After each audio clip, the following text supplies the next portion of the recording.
Une émission parrainée par les associations patronales vaudoises de la construction.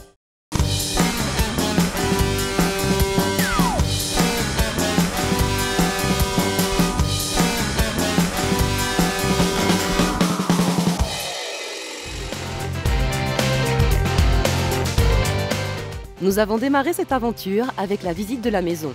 Grâce au savoir-faire de notre chef de chantier, nous avons pu constater tout le travail qui devait être effectué afin de donner une nouvelle jeunesse à la bâtisse. Il ne reste plus qu'à démarrer les premiers travaux grâce à nos experts maison. Bonjour à vous tous, bienvenue sur la télé pour une série d'émissions Les Experts Maison consacrée à la rénovation. Rappelez-vous que lorsque vous décidez d'entreprendre des travaux de rénovation chez vous, il est très utile de faire appel à des professionnels. Vous serez ainsi à l'abri de bien mauvaises surprises. Avant de commencer des travaux sur un chantier, il est un domaine tout aussi important que certains autres, comme la sécurité, par exemple l'électricité. Il est également nécessaire de déposer certains appareils, comme les radiateurs.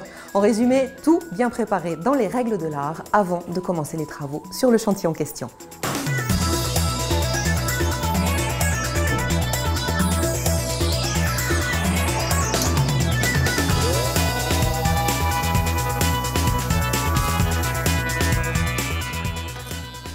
Alors je vais devoir mettre un tableau électrique pour le maçon pour qu'il puisse travailler parce qu'il a besoin de plus de puissance. Et je vais devoir couper le courant de la maison, brancher le tableau électrique, faire les mesures. Donc ça va prendre à peu près 40 minutes de coupure de courant pour le client, mettre en place le tableau électrique. Et une fois que je suis prêt, je peux pouvoir attaquer contre le mur qui sera démoli. C'est-à-dire que je dois déposer les appareillages, interrupteurs, prises.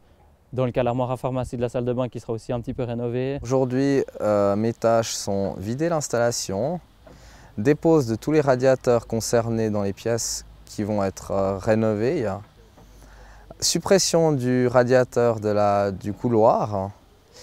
On va réparer un tuyau donc, au niveau de la cuisine, à côté juste de la cuisine et du séjour. Et puis on doit contrôler qu'il n'y ait pas de fuite. Et puis remplir, purger l'installation et remettre en route toute l'installation pour que ça fonctionne.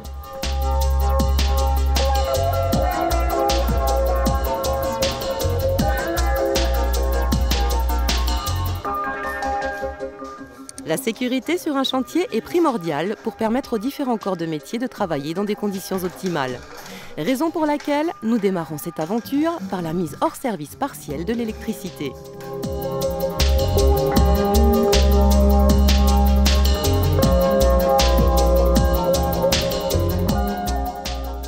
Alors là, j'ouvre les plaques pour pouvoir procéder au raccordement du provisoire, qui est un tableau électrique qu'on trouve là, pour pouvoir le mettre quand le maçon viendra démolir son mur. Parce qu'il prend une machine qui utilise beaucoup de puissance, alors on lui met un tableau électrique pour lui.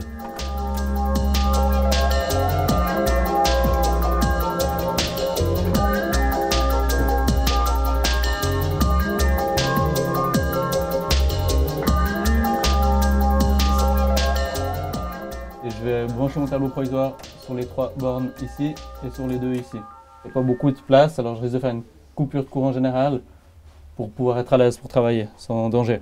Quand je coupe le courant, je dois prévenir, je dois voir avec tout le monde si ça joue, et puis faire le plus bref possible. Si je dis 30 minutes, je ne dois pas faire 40, autrement ça râle un petit peu, puis ça prend trop de temps, puis ça prend du retard, puis c'est de nouveau la faute à l'électricien. Autrement, je dois m'entendre avec tout le monde avant de faire quoi que ce soit. Une fois le tableau provisoire installé, l'électricien doit effectuer quelques contrôles techniques afin de s'assurer de la conformité de l'appareil. Le tableau provisoire est donc prêt. Il peut ainsi être utilisé par différents corps de métier travaillant sur le chantier. Voilà, 21 mA, 38 millisecondes. Ok, alors le tableau est prêt à l'emploi. Prochaine étape, la mise hors fonction de la partie électrique du mur en face de la cuisine. Un mur qui sera démoli par la suite. Alors là, je dépose les plaques d'appareillage électrique. Je ne sais même pas ce qu'il y a derrière cette boîte, si c'est du téléphone, l'électrique. Une drôle de surprise, un tube coupé, les fils pas isolés, peut-être même encore sous tension à l'instant. Alors on va tout de suite faire attention et puis on va prendre les précautions. Là, attention, c'est sous tension peut-être. Je découvre ça à l'instant. Voilà, je vais juste prendre l'appareil de mesure.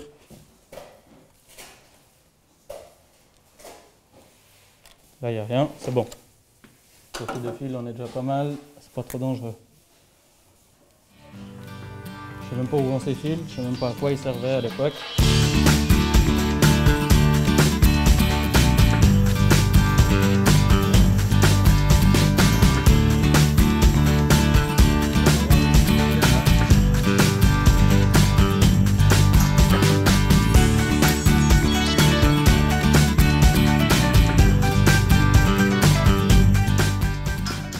Il reste encore une pièce dans laquelle l'électricité doit être coupée. Il s'agit de la salle de bain.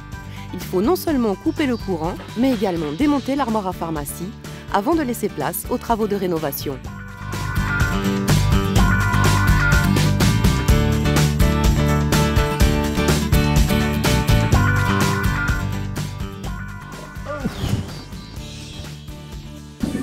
Extra, avec une prise électrique pas conforme. Et puis des fils dont qui est écrasé parce qu'il était depuis 10, 12 ans, 20 ans, écrasé derrière le carrelage. Et l'armoire. Des surprises sur un chantier, il peut y en avoir à tout moment. La preuve dans la salle à manger où le monteur en chauffage découvre un tuyau endommagé involontairement lors d'une expertise. Il faut donc trouver une solution au plus vite afin de ne pas ralentir le chantier. À relever que ce genre d'imprévu échappe souvent aux propriétaires, raison pour laquelle il est nécessaire de faire appel à des spécialistes.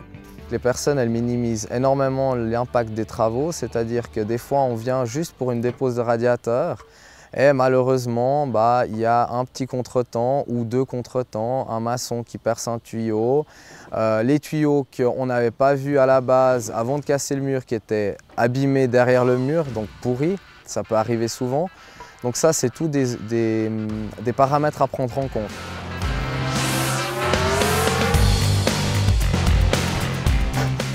Maintenant, notre monteur en chauffage peut commencer les travaux de sécurisation. Cela débute par la purge.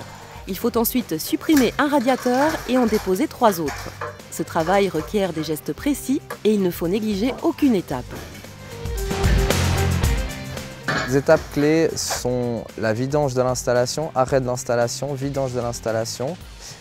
On fait les travaux et puis vraiment le très important c'est lors de la remise de l'eau pour être sûr qu'il n'y ait vraiment pas de soucis au niveau des fuites et puis au niveau du travail qui a été correctement accompli.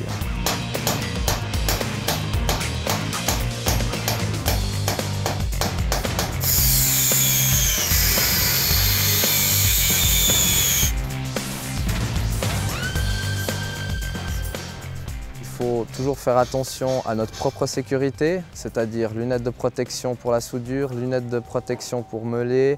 Il faut faire attention à tout ce qui est problème d'incendie quand on soude, surtout que nous, on soude extrêmement souvent. Donc il faut toujours avoir un extincteur à proximité, un bidon d'eau, toujours être vraiment présent lors du travail, c'est-à-dire être sûr de ce qu'on fait. Faire les choses méthodiquement pour être sûr qu'il n'y ait pas d'inondation, pas qu'il y ait de soucis. Et après, il y a la sécurité aux autres, c'est-à-dire qu'il faut faire attention à ce qu'on est en train de faire par rapport à des radiateurs, c'est-à-dire qu'il faut faire attention en fonction du poids qu'ils ont, en descendant les escaliers, de ne pas déranger des autres usagers ou même nos propres collègues. À relever enfin que toutes les précautions en termes de sécurité doivent être respectées afin d'effectuer correctement les travaux. Place maintenant à l'avis de l'expert et la thématique du jour est la santé au travail. Comment protéger les ouvriers contre les effets néfastes de produits toxiques tels que l'amiante par exemple? Comment mettre tout en œuvre pour protéger les ouvriers sur un chantier? Le groupe mutuel, avec les associations professionnelles, notamment la Fédération vaudoise des entrepreneurs, dispose d'une palette de prestations de services et de couverture d'assurance pour garantir à ces entreprises et à ses membres les meilleures couvertures d'assurance.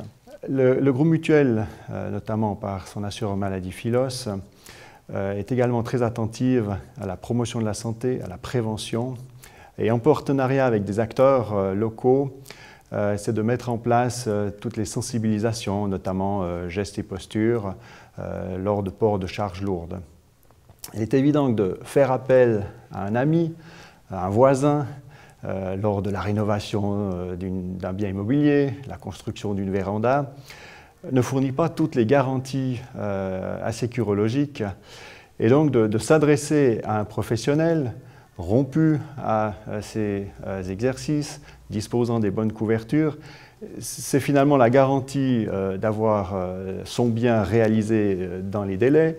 C'est la garantie qu'en cas d'incident, eh bien, ces personnes seront parfaitement couvertes. C'est la garantie aussi de la qualité et d'une réalisation selon les règles de l'art. Et puis finalement, la fin d'un projet doit se terminer aussi par la santé et par la santé d'un apéritif de clôture. Alors, la bulle, c'est juste, là, c'est juste... Ah, bah vous êtes là. J'espère que ces conseils vous auront été utiles. C'est avec plaisir que je vous retrouve la semaine prochaine sur la télé pour les experts maison. À bientôt.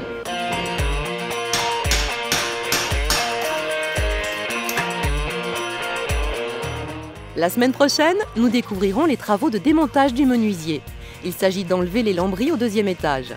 Quant à l'entreprise de maçonnerie, elle devra s'atteler à la pose d'un dîne métallique suite à la démolition d'un mur porteur. Une opération importante pour la suite de notre aventure.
Une émission parrainée par les associations patronales vaudoises de la construction.